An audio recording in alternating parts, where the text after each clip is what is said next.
Hello and welcome back to our channel fact injected. आज की हमारी वीडियो बेस्ड है सच्ची टाइम ट्रेवल इंसिडेंट्स के बारे में, जिसको जानकर आप हैरान हो जाएंगे।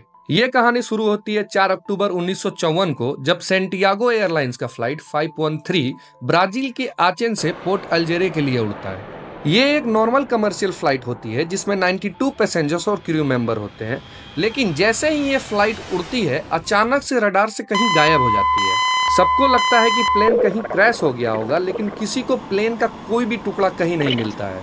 फिर 35 साल बाद अचानक से अक्टूबर 1989 में पोर्ट अल्जेरे एयरपोर्ट पे एक मिस्टीरियस प्लेन लैंड होता है। जब एयरपोर्ट स्टाफ उस प्लेन के पास जाते हैं तो देखते हैं कि वो प्लेन सेंटियागो फ्लाइट 513 ही है, जो कि 1954 में अचानक से कहीं गायब हो गया था। जब अथॉरिटीज प्लेन के अंदर जाते हैं तो वहां का नजारा देखकर वो कांप जाते हैं, क्योंकि वहां किसी भी इंसान का नामो निशान नहीं होता है तो सिर्फ उनका कंकाल, जो कि अपने अपने सीटों पर बैठी होती है। पायलट मिगल विक्टर करी भी कॉकपिट में कंकाल के रूप में बैठा हुआ था और प्लेन का कंट्रोल पकड़े होता है, जैसे कि वो अभी भी प्लेन उड़ाने का कोशिश कर रहा हो। सब कुछ परफेक्टली प्रिजर्व्ड होता है, बिना किसी भी डैमेज के, जैसे कि प्लेन अभी लैंड हुआ हो। सबसे बड़ी मिस्ट्री यह थी कि प्लेन 35 साल बाद लैंड किया कैसे, जब अंदर सिर्फ लोगों की कंकालें थी। मतलब कोई ना कोई तो उस प्लेन को उड़ा रहा था। जब इस केस की इन्वेस्टिगेशन होती है तब कोई साइंटिफिक एक्सप्लेनेशन नहीं मिलती। कुछ लोग मानते हैं कि यह प्लेन किसी टाइम लूप या वार्म होल में चला गया होगा, जिसमें टाइम अलग तरीके से चलता होगा। आज तक कोई नहीं जान पाया कि सेंटियागो फ्लाइट 513 का सच क्या है, क्योंकि अथॉरिटीज ने इस केस को कवर अप कर दिया।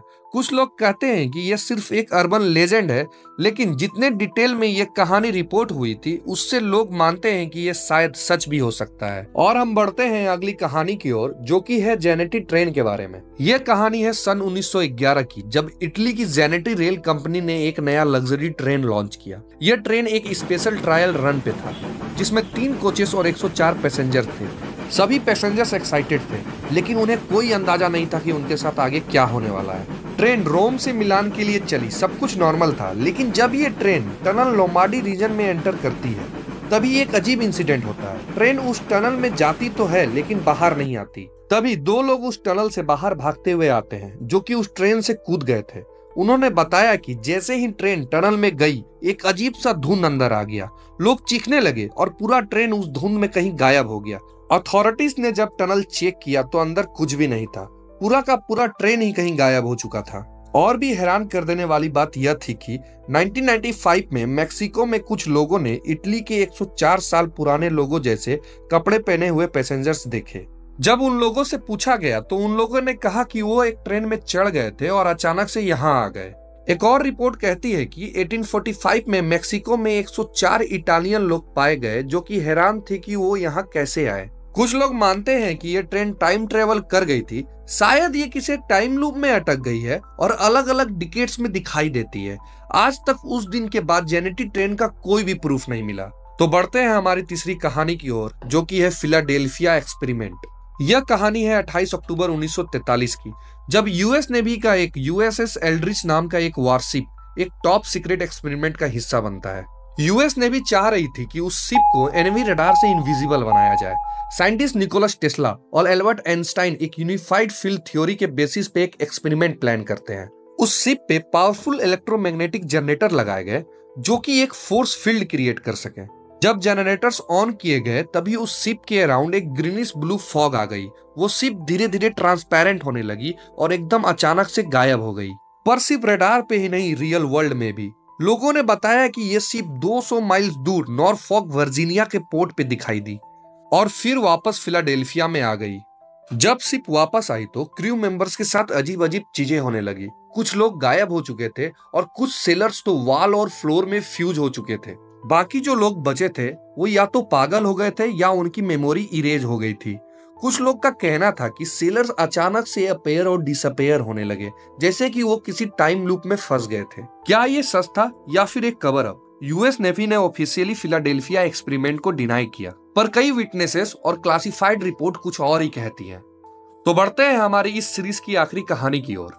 यह कहानी 2 जुलाई 1955 की है, जब पैन अमेरिका फ्लाइट 914 न्यूयॉर्क से मियामी के लिए उड़ता है, जिसमें 57 पैसेंजर्स और क्रू मेंबर्स होते हैं।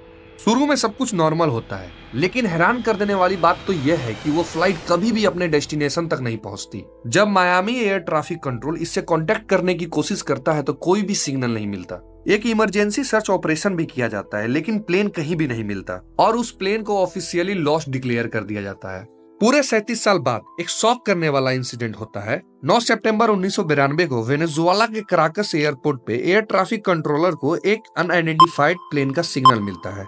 जब प्लेन लैंड करता है तो स्टाफ देखते हैं कि यह एक पुराना पैन एयरलाइन का प्लेन है, जो कि 1950 के डिजाइन का प्लेन लगता था। जब टावर इनसे कांटेक्ट करने की कोशिश करता है तो उस प्लेन का पायलट बहुत पैनिक हो जाता है और चिल्लाने लगता है, where are we, where are we, we are suppose to land in Miami.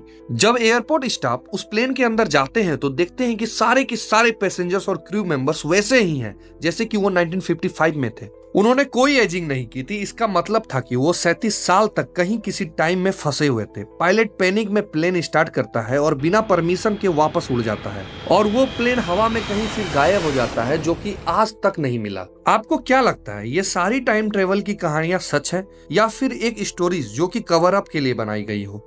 मुझे तो लगता है कि ये सारी कहानियां सच हैं। आपको क्या लगता है इन कहानियों के बारे में कमेंट करके बताएं। अगर आपके पास भी कुछ ऐसी इंटरेस्टिंग कहानियां हैं तो हमें जरूर शेयर करें। तो मिलते हैं अगले वीडियो में एक और इंटरेस्टिंग टॉपिक के साथ। और अगर आपको ये वीडियो पसंद आई तो लाइक, शेयर एंड सब्सक्राइब करना ना भूलें।